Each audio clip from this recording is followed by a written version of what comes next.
Ça me gonfle un peu de temps en temps d'avoir un storyboardé, une bataille, machin, etc. Je préfère me dire, ça commence, les mecs arrivent, bam, bam, bam, bam, bam, bam. Ok, on va placer ça comme ça. Probablement la musique de, alors pas de film, mais la musique de Zorro. Mais pas la musique de Zorro, parce que pour me parler de mon enfance, c'est vieux, hein. Donc c'est la musique de la série Disney, flamenco, que je mettais sur le manche-disque, ouais, avec les trucs où ça fait une petite son de clochette à chaque fois qu'il faut tourner une page, comme ça. Je crois que c'est ça qui m'a le plus marqué tout petit, déjà parce que je pense que ça correspond au moment où j'étais libre de mettre la musique quand je voulais, avec ce truc-là, et puis parce que c'était du flamenco.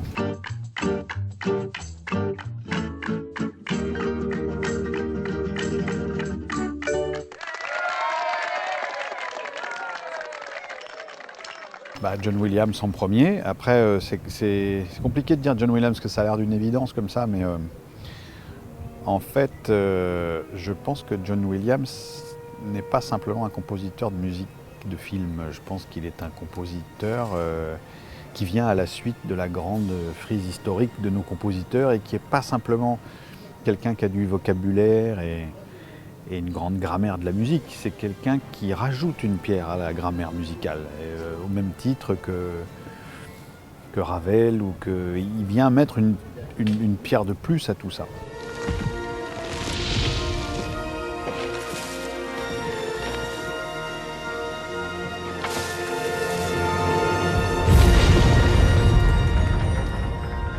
Nous allons faire une fortune avec ce parc. Je fais partie de l'école où on fait dire à la musique ce que les acteurs ne savent pas encore, ce que les personnages n'ont pas encore atteint, ce que la structure du film ne nous a pas encore dit.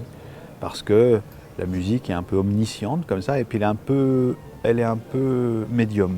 Elle a un cran d'avance sur ce qui est en train de se dénouer, et c'est probablement sur la part un peu ésotérique du destin quand il arrive. C'est un peu le destin. S'il y avait un personnage que la musique était toujours dans tous les films, c'est le destin sûrement. Moi je fais partie des gens qui écoutent les musiques de films sans le film, parce que déjà quand on aime la musique de film, on sait très bien que le montage l'a souvent surdécoupé, cette musique de film, et que si jamais la base de cette musique est une œuvre orchestrale avec des mouvements complets, souvent le montage a poussé à couper des choses, à lui enlever la fin, ou alors lui enlever le milieu et recoller comme ça. On la bricole, la musique de film, tout le temps, pour quelque chose.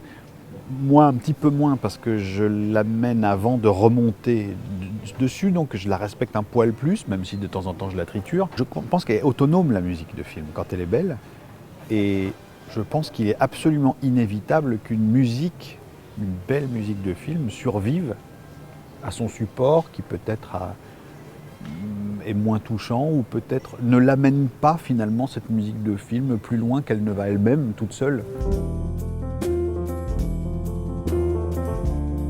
Ça me gonfle un peu de temps en temps d'avoir un storyboardé, une bataille, machin, etc. Je préfère me dire, ça commence, les mecs arrivent, bam, bam, bam, bam, bam, bam. Ok, on va placer ça comme ça. Et du coup, en fait, ma bataille, elle se fait par les instruments.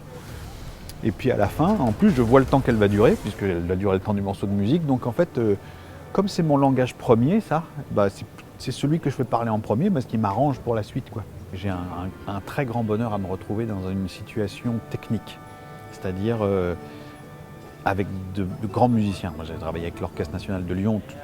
À chaque pupitre, vous avez une pointure technique de son instrument, vous avez des gens qui ont du goût. En plus, vous avez une famille musicale. L'Orchestre national de Lyon, l'auditorium, c'est une famille musicale. C'est un orchestre qui a une couleur, c'est un orchestre qui a des habitudes, un orchestre qui a une lecture particulière des choses. Et de savoir qu'on va passer plusieurs jours à parler de ce sujet-là, et de regarder la partition, et de dire ici on va s'attendre un petit peu comme ça, là on va le jouer, là on va lui donner une petite couleur rouge, là une petite couleur verte, et là en tac on se retient ici, là boum. C'est un grand bonheur pour moi d'être dans ce milieu-là. Je pense que c'est mon plus grand bonheur d'artiste, d'être dans ce truc-là, mais c'est vampirisant. Pour moi, c'est bon. Merci beaucoup à tous. Merci infiniment. Merci beaucoup.